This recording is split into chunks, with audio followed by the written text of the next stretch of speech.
Dan kita akan membahas mengenai informasi cuaca ekstrim yang terjadi di Jabodetabek dan juga di Indonesia bersama dengan Subkoordinator Bidang Peringatan Dini Cuaca BMKG, Pak Agi Wandala Putra. Pak Agi, selamat petang, Pak.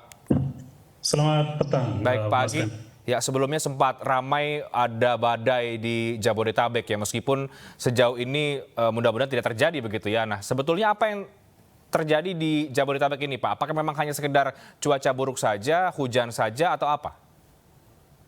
Baik, Mas Reinhard dan pemirsa, bahwa pertama saya perlu kembali ingatkan bahwa sebelumnya ataupun seminggu yang lalu BMKG telah mencoba mengingatkan seluruh masyarakat Indonesia bahwa menjelang akhir tahun 2022 ini kita akan dihadapkan pada sebuah kondisi di mana beragam fenomena pemicu curah hujan tinggi di kawasan Indonesia ini akan terjadi.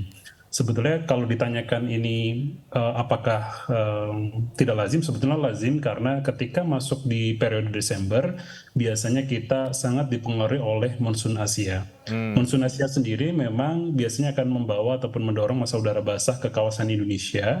Ditambah saat ini Mas Reinhardt disertai beragam fenomena pemicu cuaca seperti adanya tekanan rendah di selatan Indonesia, kemudian juga adanya seruakan dingin atau lebih kita kenal cold surge yang mendorong massa udara masuk ke wilayah Jawa dan juga gangguan-gangguan tropis ataupun gelombang tropis yang mengakibatkan energi pembentukan awan hujan ini begitu besar. Oke. Nah, kembali ke konteks pertanyaan tadi bahwa ketika kita mendengar ataupun terminologi badai sendiri memang hingga detik ini di KBBI pun juga sudah dinyatakan bahwa badai sendiri ini masih sangat terkait gitu ya dengan fenomena siklon tropis ataupun sering disebut badai tropis. Dan kita bisa lihat bersama bahwa di hari ini tidak ada badai tropis yang terindikasi di kawasan Indonesia.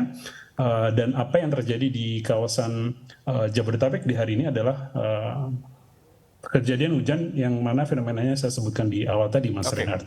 Dan bisa kita lihat bahwa hujan terjadi di antara siang hingga sore ini dan masih banyak area hujan. Baik, Pak Agi. Jadi sekali lagi potensi badai tampaknya tidak akan terjadi di Jabodetabek ya. Tapi seberapa ekstrim cuaca yang akan dihadapi oleh masyarakat khususnya di Jabodetabek sampai dengan akhir tahun nanti?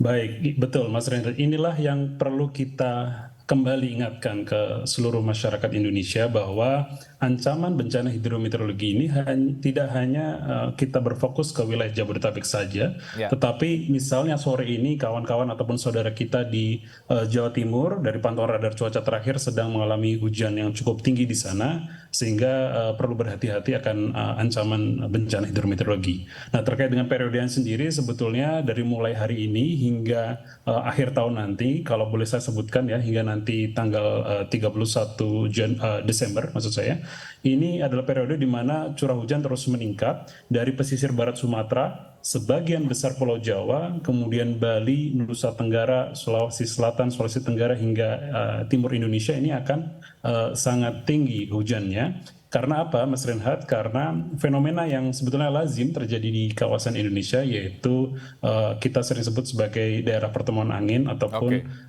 kalau boleh saya sebutkan ya istilah ilmiahnya yaitu intertropical convergence zone atau daerah pertemuan massa udara yang memanjang dari barat Sumatera hingga timur Indonesia.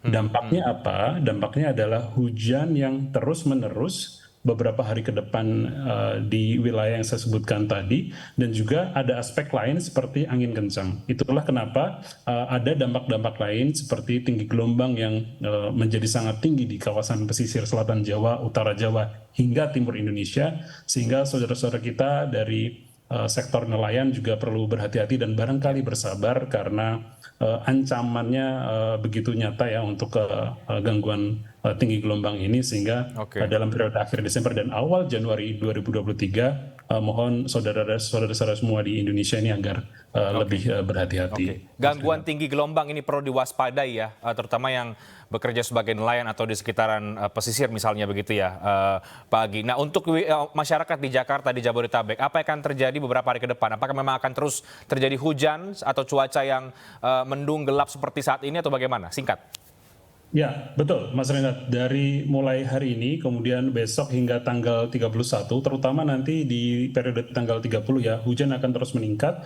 Bahkan intensitasnya tidak hanya lebat, tapi juga diperkirakan akan sangat lebat. Oke. Sehingga kami ingatkan tetap berhati-hati, waspada, tidak perlu khawatir berlebihan terkait dengan badai itu sendiri, tetapi siaga ya, karena kita BMKG juga merilis status siaga untuk wilayah Jabodetabek dan sebagian besar Jawa, artinya memang ancaman bencana hidrometeorologi ini masih terus meningkat dalam beberapa hari ke Oke. depan. Baik, jadi siaga Jabodetabek tapi bukan ada badai. Terima kasih banyak Pak Agi sudah bergabung bersama dengan kami di Newsroom pada malam hari ini.